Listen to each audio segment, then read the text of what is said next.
সকালের নাস্তায় বউয়া হবে খুদের।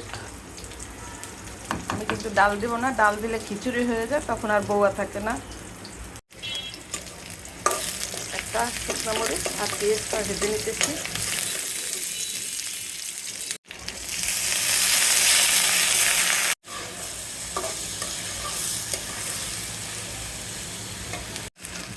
লবণ, একটা আলু কেটে দিয়েছি শুকলা সহ, এটা দিয়ে দেবো।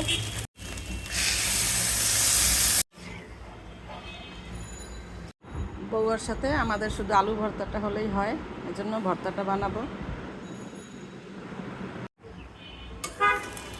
হয়ে গেছে বউয়াটা,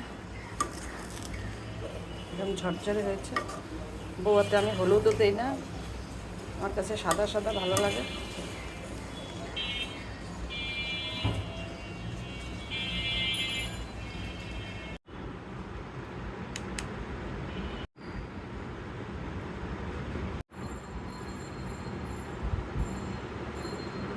বিসমিল্লাহ।